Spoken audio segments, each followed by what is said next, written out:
Hi everyone, I'm Alison Faith, and for this short video I just want to talk a little bit about how to find a comfortable seat for meditation, for pranayama or for any other stillness practice. I'm going to start by talking about the posture that you're looking to achieve, and then I'm going to give three options that hopefully provide scope to make this seated stillness practice available and accessible to everybody. Please know that my way is not the only way. I teach and offer from the perspective of my experience of practicing yoga, and my practice evolves and changes. So what I'm saying to you right now could be very different in the future and is certainly very different to how I practiced in the past. So the primary thing to do is always listen to your own body and take heed of that. Trust yourself first.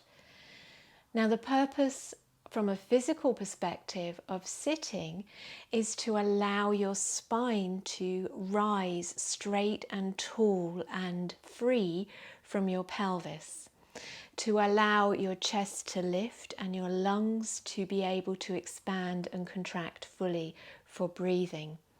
The purpose of sitting from a physical perspective has absolutely nothing to do with being able to sit with your legs crossed or in full lotus position. And if, like me, you get very seduced by that look, see if you can just soften that attachment, because that actually hinders us. So I can sit and chat to you with my legs kind of crossed like this, but I can't easily lift and elevate my spine here. My knees come up, I grip with my inner thighs, I start to round, and it all gets very over effortful and therefore completely sabotages really what I want to achieve. So the first thing to say is always take some height.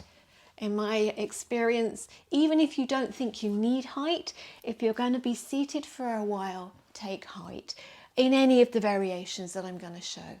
So for a moment, I'm just sitting with my legs folded, just so that I can show you from a side view this sense of elevation. So now I've got height, I can allow my sitting bones to fully release onto the surface.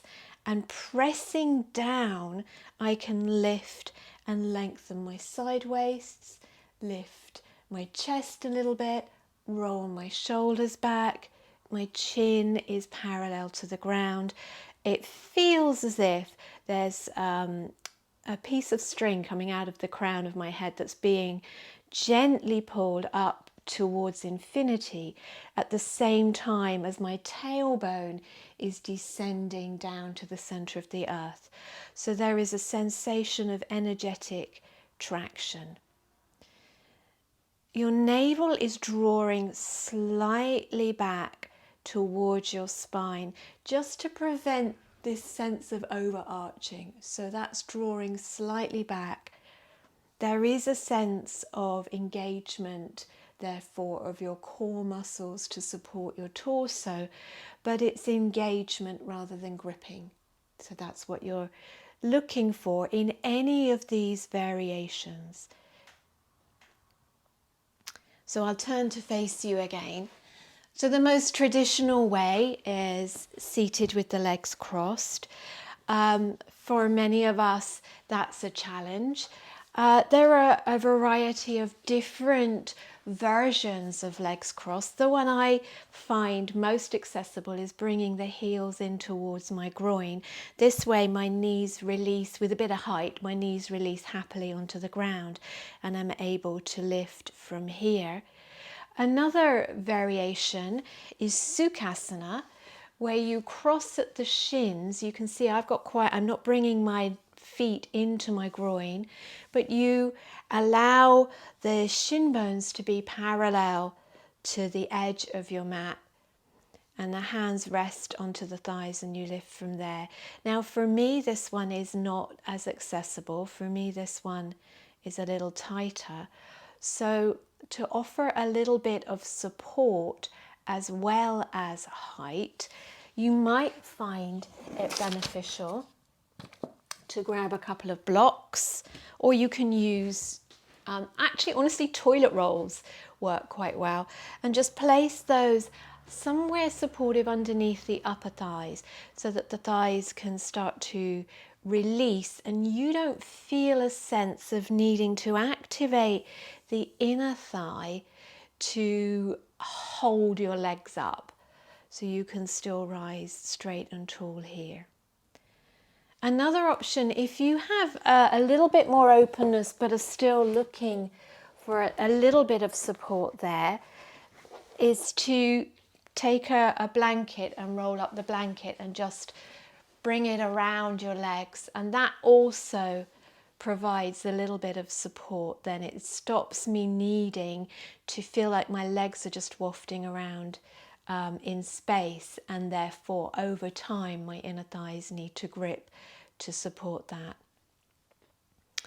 So seating with the legs crossed, either of those variations. There's a sort of in-between version as well, which I never really like, but for me, one of those two variations, either Sukhasana here with the legs crossed at the shins, which although interestingly it doesn't look as open, is actually asking for quite a lot more from your body, or there's Siddhasana, where you bring the heels in towards the groins, and this one, as I say, for me is more accessible. Now, if sitting with your legs crossed really doesn't serve you at all, then I would suggest playing with kneeling. And if you're kneeling, again, always take height and grab a bolster or a pillow and just take your knees either side of the bolster and sit back here. Now, for me, this is relatively comfortable, but for some people, this will not be a happy place for their knees. The knees will feel too flexed. So you can take a little bit more height. So I'm going to come sideways on, and maybe a couple of blocks or books or something. So you can see I've built that up quite high. I'm going to take my feet either side and then sit onto that little bit of height. So you can see I'm kneeling, but I'm very supported. There's actually, for me here, no weight going through my knees. I'm able to elevate and lift my chest. My spine feels straight and tall, and it's very, very comfortable. Now there is another option, and I'm going to demonstrate it with a warning. I don't actually kneel very often, but there is a way of kneeling where instead of having the feet outside the blocks, you have them inside, so the knees and the feet are together, and you have a couple of blocks, and this needs to be sturdy, so don't attempt this with anything that isn't really solid and stable and sturdy. And then you have, usually it's a block of wood. Now here's my health warning, I've got a chopping board. Please don't sit on your chopping board. It's for fruit and veg, not bottoms. But anyway, I've got a chopping board just to give you the idea. So this goes on top, and then my knees, and my feet, come in between the blocks. And I'm going to be really careful because, as I say, it's not from a bottom, it's really from a fruit and veg. But you can see I can then sit on this, which would ordinarily be a nice strong plank of wood, with my knees together, and my spine can rise tall. So that brings the knees in a little bit more neutral alignment. With the other options for kneeling, the feet are coming wide, which very slightly twists the knees, and depending on what's going on for you, that might not be comfortable. I'm just going to come forwards and show you, because I'm not sure how clear that all is from the side. You can actually buy a device for this, like a kneeling bench, which is definitely preferable to a chopping board and 2 blocks. But anyway, sometimes we have to improvise. So there.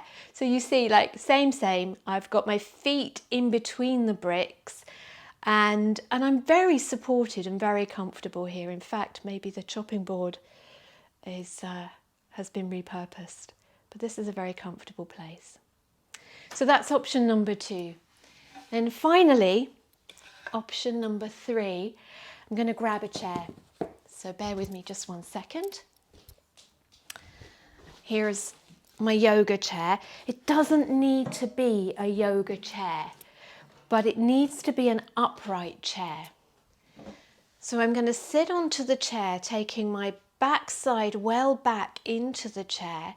And as you can see, my feet are hip width apart and very solidly anchored onto the ground. My hands then can rest on the thighs, palms up or palms down, and the same as I've been showing. From here you're able to lift and extend the spine in a very lovely, natural way that allows for you to be really awake. Now, on this chair, this is just on the edge of my ability to feel my full foot on the ground. If your chair is too high, blocks or books underneath your feet so that you can properly ground down. The idea is that we ground down in order to lift up. So if your base isn't secure, isn't comfortable, if you're sitting, if you're sitting from the waist down in a way that just doesn't feel comfortable for you, it's going to be almost impossible to engage with a meditation practice, because you're going to be busy trying to modify and improve your comfort. So pressing down to lift up, whether you're seated, whether you're kneeling, or whether you're in a cross-leg position. And then from here, you can start to engage with whatever stillness practice is being offered. For hopefully, a decent length of time, and be comfortable. So hopefully that was helpful. Thanks for watching. I have a YouTube channel, Faithfully Alison, a Facebook page, and also a website of the same name. If you're interested in any other of my offerings, please feel free to check those out. Otherwise, I'll see you next time. Thanks.